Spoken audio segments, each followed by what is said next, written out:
Un autre monde est possible. Ah, c'est bien.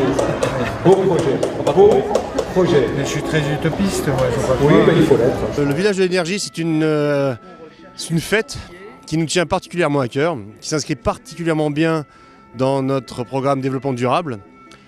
C'est la deuxième édition que nous accueillons, nous, en tant que municipalité de David-Valence, sur la ville de Saint-Dié. Troisième édition au total sur Saint-Dié.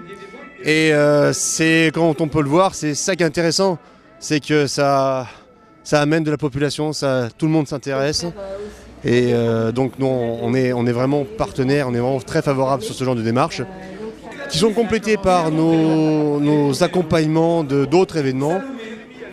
J'en citerai un, c'est la COP21, l'année dernière, au mois de novembre. Et on travaille sur une COP22 en mars prochain.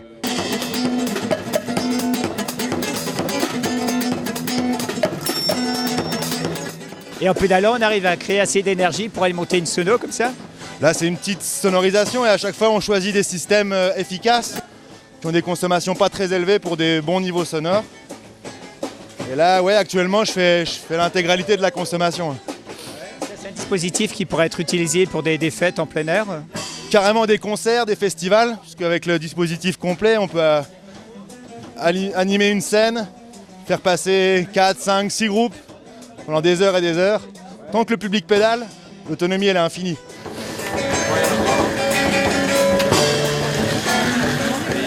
On est là aussi pour alerter sur nos consommations qui sont énormes dans nos vies. Par exemple, quand on pédale sur ce vélo et qu'on produit une 60aine de watts, on se rend compte qu'il faudrait pédaler presque 40 minutes le matin pour griller du pain, un quart d'heure pour faire un café. Donc en fait, en gros, il faudrait pédaler une centaine d'heures par jour pour couvrir nos besoins énergétiques.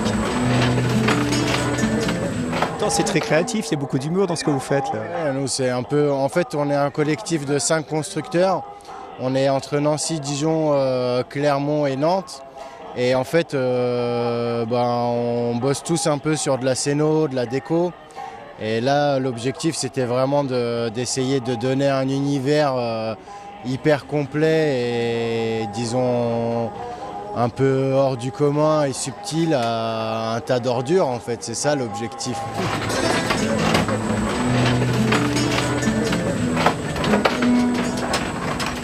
Avec la caméra thermique, ça permet de visualiser d'un coup d'œil les déperditions et les points faibles de l'isolation. Donc on va pouvoir visualiser directement tous les ponts thermiques de l'habitation.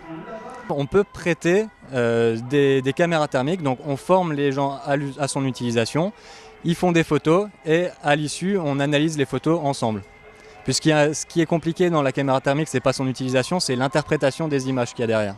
Il y a de la paille, il y a de la terre, et ben oui on peut isoler, oui on peut construire sa maison avec, il est là pour vous expliquer. On n'a pas vocation à parler qu'aux enfants, on est une association d'éducation populaire, donc on a vocation à travailler avec les publics familles. Donc pour les enfants, on va avoir une manière juste différente d'aborder les choses, avec notamment les Lego, etc. qui se trouvent sur le stand. Et puis les gens qui sont en train de refaire leur maison et les parents, ils sont beaucoup plus intéressés par le concret et de comment on fait vraiment les choses, quoi. Et c'est ça qu'on apporte aussi, c'est des alternatives concrètes. Paul, si aujourd'hui on veut se former à toutes ces techniques de l'éco-construction, comment peut-on faire? Alors, le Pays de la Déodacie a un partenariat avec la communauté de communes de Saint-Dié-des-Vosges, qui est propriétaire du pôle d'éco-construction des Vosges à Fraise. Donc ce lieu, qui est une ancienne friche industrielle qui a été réhabilitée, accueille des formations, des animations et de la sensibilisation sur l'éco-construction et la rénovation énergétique des logements. Donc si vous êtes un professionnel ou un particulier qui souhaite se former sur ces sujets-là, de rénovation écologique et performante, vous pouvez bénéficier de l'activité du pôle. Quelle est la durée de ces formations? Alors, elle varie entre une journée et 6 mois, on va dire, en fonction du sujet que vous voulez mettre en œuvre. Vous avez des formations qui permettent de s'améliorer pour des professionnels qui sont déjà en activité. On aura des formations très ponctuelles sur la mise en place de tel enduit ou, par exemple, la technique des matériaux biosourcés et en quoi est-ce qu'ils sont différents des matériaux classiques. Et si vous êtes, je sais pas, vous sortez de bac pro et vous souhaitez apprendre à devenir poseur d'isolant pour l'isolation extérieure, et ben vous avez des formations organisées par nos partenaires et les organismes de formation pour passer 6 mois au pôle d'éco-construction des Vosges et bénéficier du plateau technique qui vous permettent de mettre en œuvre en réalité sur des vrais chantiers ce que vous aurez appris lors de votre formation.